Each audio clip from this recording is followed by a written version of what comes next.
Hello, Ray Phoenix here, and this is Super Smash Bros., the original and best on the N64. This game has it all. This game is what makes any great game good. It has all your favorite characters from Nintendo, all the best Nintendo characters like Kirby, Mario, Link, Captain Falcon, Yoshi, Pikachu, and many more characters. This game has, like I said, anything that makes a game great. It's action, it's just mindless action and fun. Like, come on, who doesn't like mindless action where you get thrown around a room or smash people around mindlessly? Out of playing good, clean old fun. There's nothing complex about this game at all. There's barely any thinking at all in this game. You could very much turn off your mind and just watch the game itself play in front of you.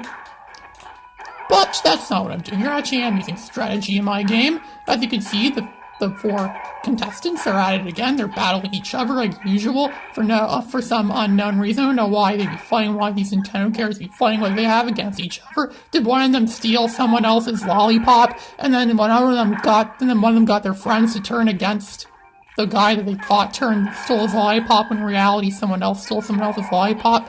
I don't know. But anyway, so yeah, as I keep saying, I have a lot of fond memories of playing this game. I used to go over to my friend's house. I never had an N64 back in the day, but I used to go over to my friends and to a friend of mine's house where he'd play N64 with all his friends. They'd all come over, we'd have parties in this game, like really large smash-ups of this game. We'd do random battles, we'd play with random different characters and battle each other and kick the crap out of each other. Yep, that's how it was. That's how it was to play this game, the Super Smash Bros. Game on N64. I also have really good memories of playing this game in 2010. When I'd play the crap out of this game, I'd try to find every single thing that's in it. It took me a bunch of months, but I did eventually figure out how to get everything in the game and how to unlock everything, and it was all over. There's not much point really playing this game after you unlock everything in it. As you can see, Captain Falcon just got eliminated, which for some people could be good, because the people in my middle school, people in my middle school hated Captain Falcon for some unknown reason, especially the principal. The principal had some weird grudge against Captain Falcon. I don't know why the principal absolutely hated Captain Falcon. He's just a character from a racing game made by Nintendo. What would the principal have against Captain Falcon? Why would anyone? Does Captain Falcon mean anything in another language? Does he mean anything in any other culture? I don't know. If there's anything offensive about Captain Falcon or controversial about Captain Falcon, let me know in the comments, please. Last time I checked, he's just a fictional character from a video game. I mean, he's not Bill Cosby or Adolf Hitler or anyone like that. Then again, some people may argue that Hitler was fictional. I don't argue that at all, but some people may say stuff like that. And then some people may say that, I don't know, some people may say that the moon landings never happened, or the space shuttle missions never happened, or that... What else is real? What else is real? What else do we know is real that some people may disagree with? Some people think that, Well, I used to read a novel called Adventures in Legoland, and a lot of people told me that novel was fake when it clearly isn't. So I have a copy of that book, actually. I'm pretty sure I have a copy of that book. There's probably pictures of it on the internet. Yeah, there is some pictures of it on the internet somewhere. So yes, here's the next battle now. See, this time we're in Mario's world. And I'm playing as Link, one of my favorite characters in this game. I really like Legend of Zelda Ocarina of Time. That game was really good. It was really fun to play for that game. My favorite LP of that game would have to be the True Blind LP that Terry Garrett, aka the Mega T Garrett, played on YouTube. He's really good at Zelda Ocarina of Time. He's completely blind and he managed to beat that game, and just using the game's sounds. That's one of the best gaming achievements ever. His gaming achievement's better than anyone else's gaming achievements. And then someone else told me, well, Zelda Ocarina of Time's an easy game. Yeah, well, if you really think Legend of Zelda Ocarina of Time's an easy game, then I want to see you try. I want to see you try and play that game blindfolded without looking at the screen. Can you do that? Can you play Legend of Zelda Ocarina of Time doing that? I'd like to see him try.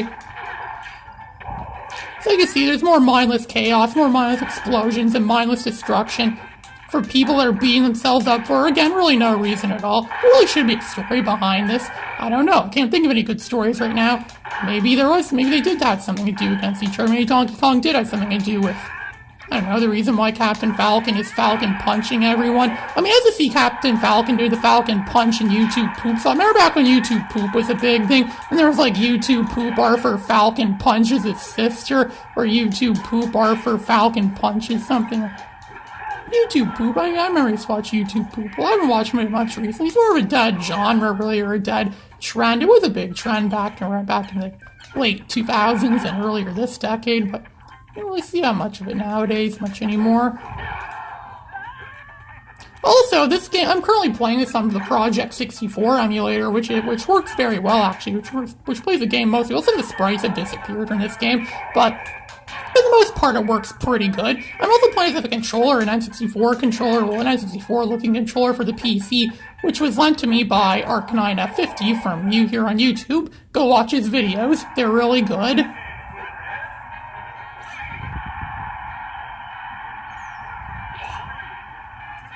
So now we're in this Averon City, the place from Pokemon. And of course, this game was made in 1999, back when Pokemon was really big, during the Pokemon, when Pokemon was a really big trend. I remember those days. I remember when Burger King would have Pokemon toys, and then there'd be the Pokemon show on TV, and the movie was out in theaters.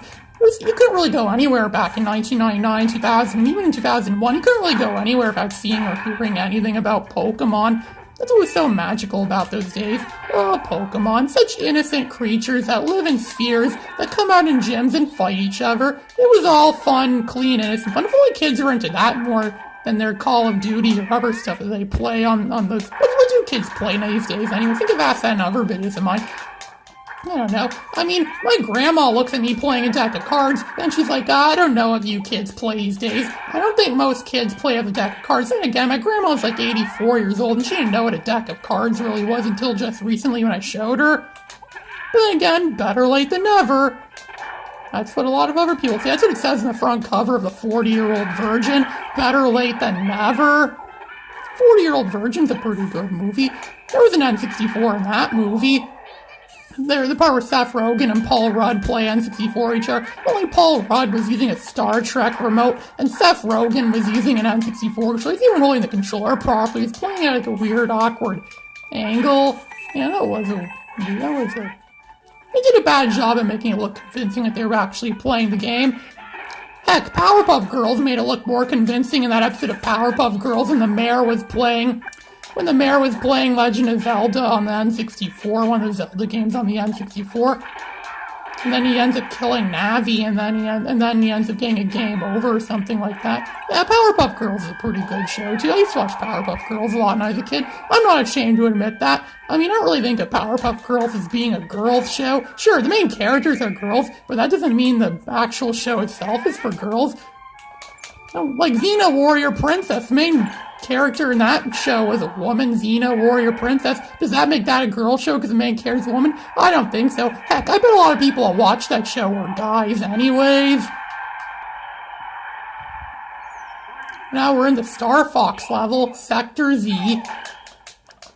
This time playing as Samus Aran, just running around and mostly playing as Samus, not so much because of Metroid Prime, more because of the original Metroid on the NES. I used to play that game a lot on the NES, the original Metroid. There was a point in time when the NES was the only system I had, and the only TV I had was a crappy Sharp TV from 1985.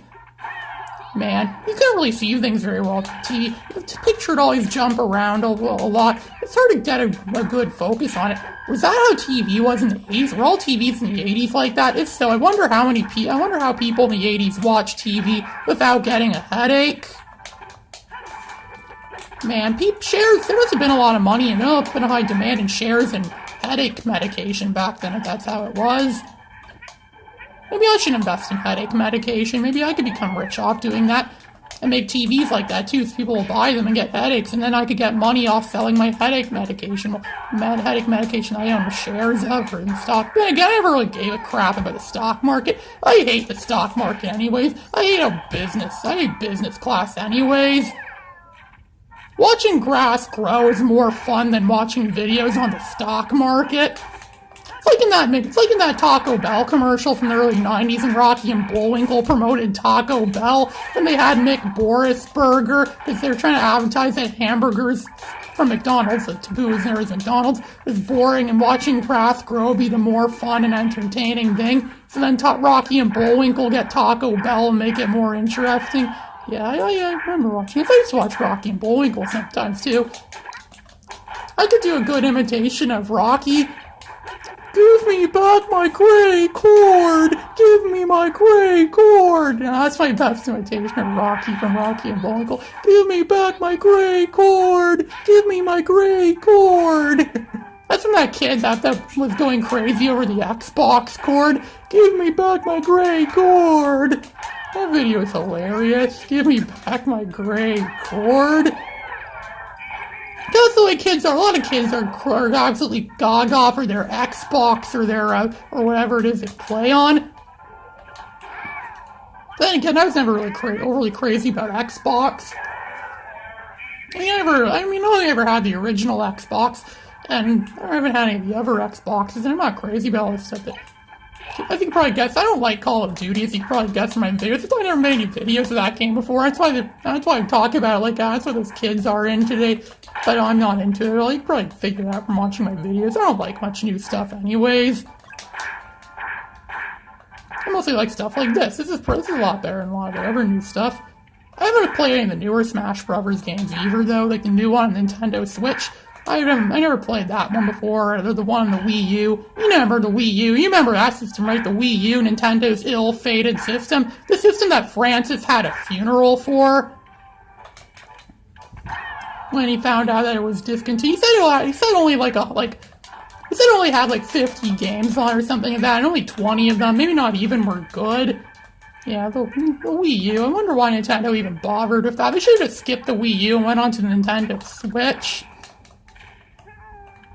Wii U kind of was a pointless system. In 2007 it was, you don't have a Wii? That's lame. In 2015 it's, you have a Wii U? That's lame.